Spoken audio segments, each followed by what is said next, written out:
Well, hello and God bless you. It's Jay here with another Bible review for you. And today it's something a little bit different.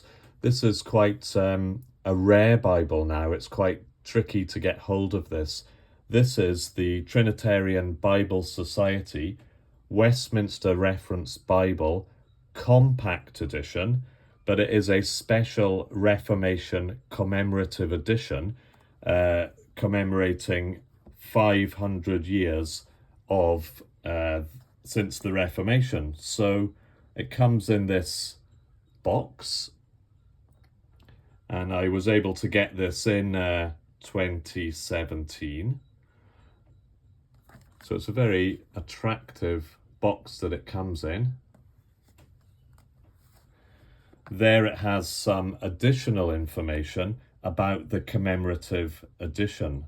So you can pause that and read that if you would like to.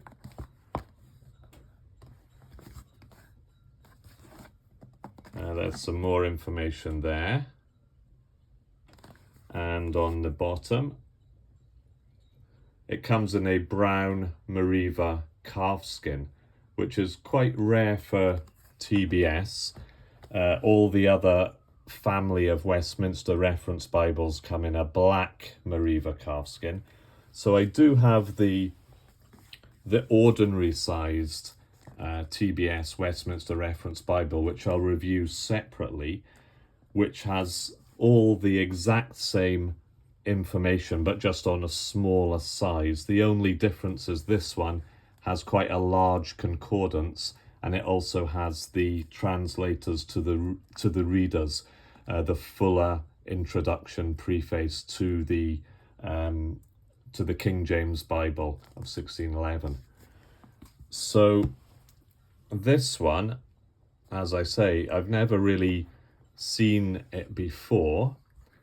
It comes in this clamshell box, and here it is. So let's bring it out now. Okay, so you can see that it is the brown Meriva calfskin. It has the gold embossing, Holy Bible, the just shall live by faith, which of course was a crucial text in the life of Martin Luther. So there we have Holy Bible, the 1517 to 2017 Reformation Commemorative Edition by TBS. 5 slightly raised hubs on the spine, and then just plain on the back. It does have gilt edges, and it has a sort of gold and brown head and tail bands.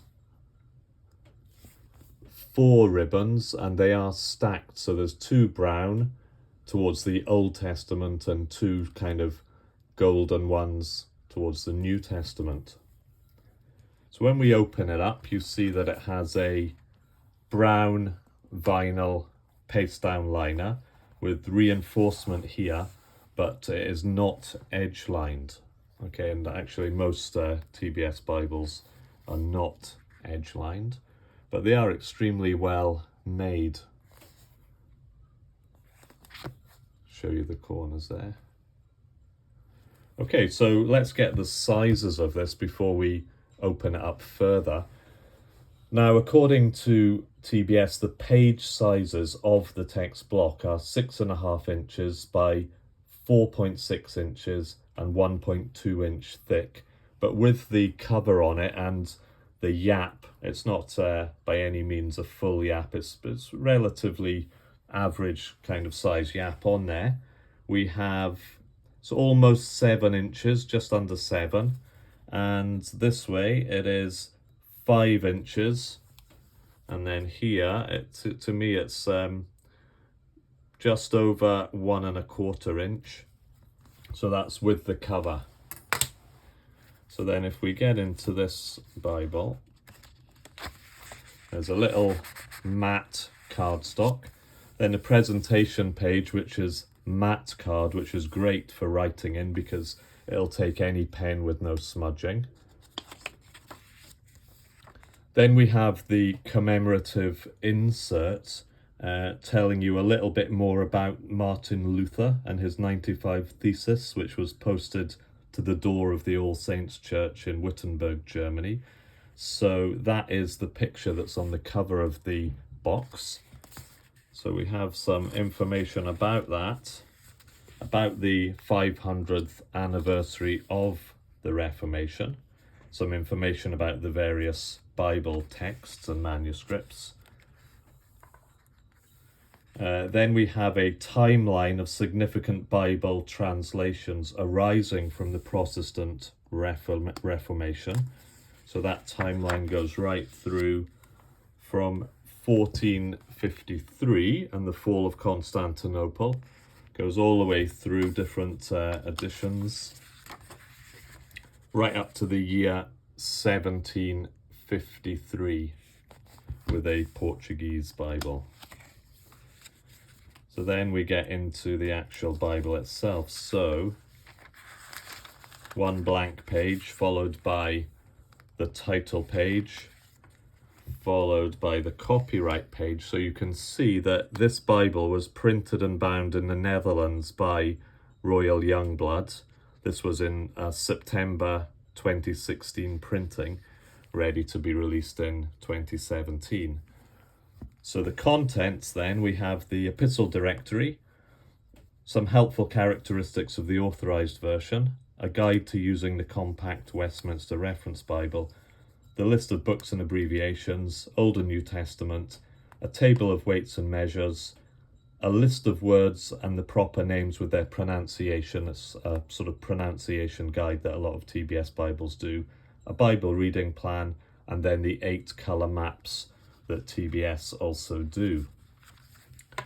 So there's the dedication to King James, some of the helpful characteristics. So it tells you about the use of italic text in the King James, Lord versus Lord, God versus God, small letters or capital letters, why they differentiate and what that means, the use of capitalization, also the use of Old Testament names in the New Testament, and then an interesting section on the use of thou and ye. So the second person singular is beginning with a T, so it's thou, thee, thy, thine. That refers to a singular, one person. Or ye, you, your, or yours is the plural. So you will see that in different texts, those are used as appropriate. Explanation of pilcrow markings for paragraphs. And then within the text, you'll have book titles, chapter summaries, psalm headings, subscriptions to epistles, references and margins, and some further marginal content. Again, an explanation of those additional things and how they appear. One thing they do is they include within the text, just like in the Hampton text edition that I have also reviewed in a different video, you will see within the text asterisks by words which are not commonly used now, like peradventure, and then in the margin beside that it'll say peradventure equals if, so it'll give the modern equivalent. Also to the appendix it will give weights, measures, money, that type of thing, as well as the cross references.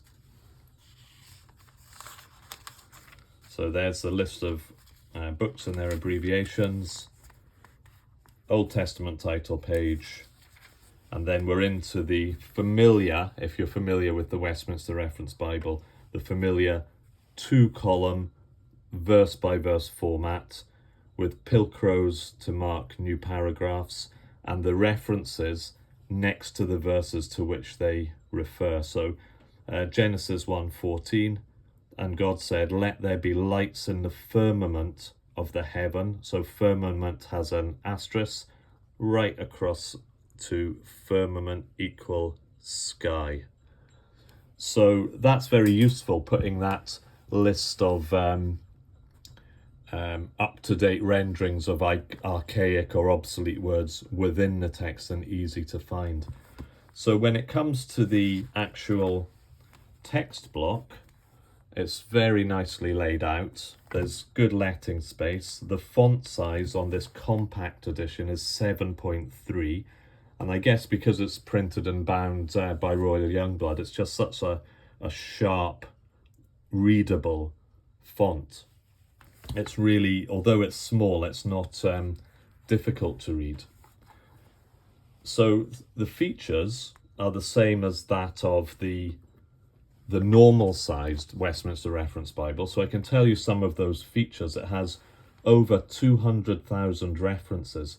So the references in this are far more numerous, much greater quantity than that of the full New King James cross-reference suite and also the ESV cross-reference suite. I have compared verses, and there will be an extra 4 or 5 references in this as compared to the ESV or New King James or the LSB, NASB reference suites. So over 200,000 references, good clear print. It's a black text throughout.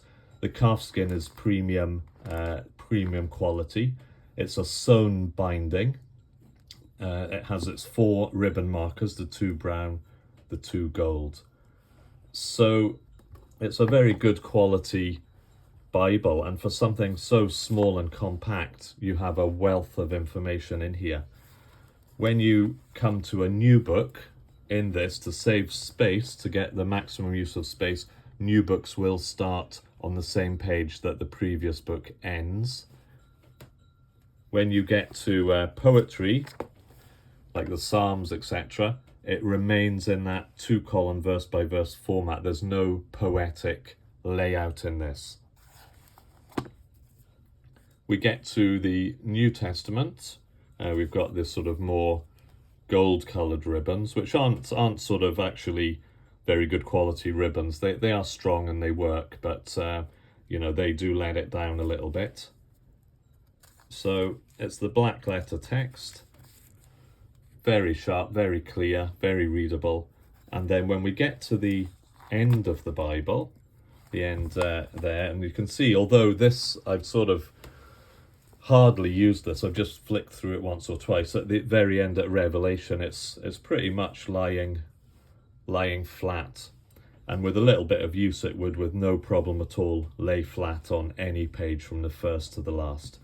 So you have the table of weights and measures, which is the first appendix, and it's not your normal one-page affair. It's actually quite extensive when it comes to weights, measures, liquid measures, money, monetary values in the Old and New Testament, their modern-day equivalents. The second appendix is the list of words and their proper names with their pronunciations. So it gives you a guide on how to pronounce difficult names and places. Once you've got your head around how the sounds are, you can then find the word, and it's broken down into syllables with the little accents to indicate. So you can make sure that you have the correct pronunciation. When that finishes, you have a daily Bible reading plan to read through the whole Bible once in 2 years, Psalms and New Testament twice. So you could tick that off if you wanted to. After that, there are 10 full blank pages where you could make some notes that you want to have with you, followed by the maps, which are 8 colour maps on matte cardstock. So they do seem good quality maps, nice and colourful. A couple of bits of cardstock before the end of the Bible. So through this camera lens, as I always say, it does show ghosting, but to the naked eye, there really is, on this Bible, no issue whatsoever with show-through or ghosting. I think it's just a very, very good quality production. Now, I did, in fact, order a hardback, compact Westminster Reference Bible because the hardback versions are so inexpensive, and I think I just got one in a black or red plain cover. And my intention was to have a little go at trying to rebind that myself as an experiment, which I did, and I gave it away. But you know, it was a first effort. It wasn't too bad. But the thing struck me when I did that was immediately I noticed the quality of the paper and the quality of the printing was greatly reduced as compared to this. Now, it wasn't terrible, it was still good, and if I hadn't seen this, I would have found it acceptable. But I noticed that they have moved the printing from Royal Jongbloed in the Netherlands to Belarus, Print Corp in Belarus, and really having them side by side, I wish I'd kept it in a sense so I could show you the difference, because it is marked and it is noticeable. So they are still very good value for the price, you know, and I'm not saying it's, you know, it's not worth getting one, but it isn't in the same league as the Royal Jongbloed binding and printing. So that is the Westminster Reference Bible Compact Edition, Special Commemorative Edition. Obviously, it's not in print anymore.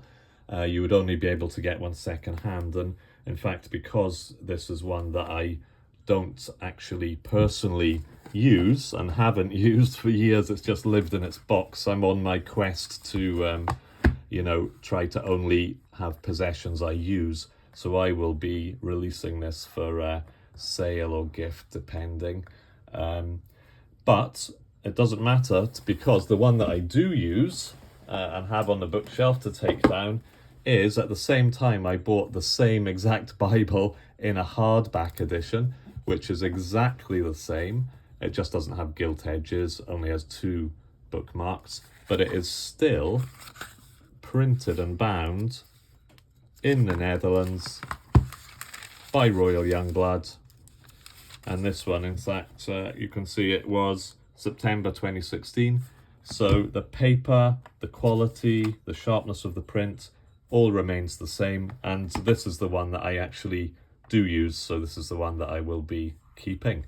Okay, so I always forget to say, if you like anything I'm doing here, please feel free to like, to subscribe, to make any comments or observations you want to, and I'll try to respond because, you know, I'm quite new to all this, but I'm just going through doing this so that I can reduce my collection of Bibles to ones that I actually do use. I will, on another occasion, have a look at the medium size, and I also have the large size as well, so I'll look at them another time, so it'll be the whole Westminster Reference family. Okay, well, I hope this has been of some use. God bless you and have a good day.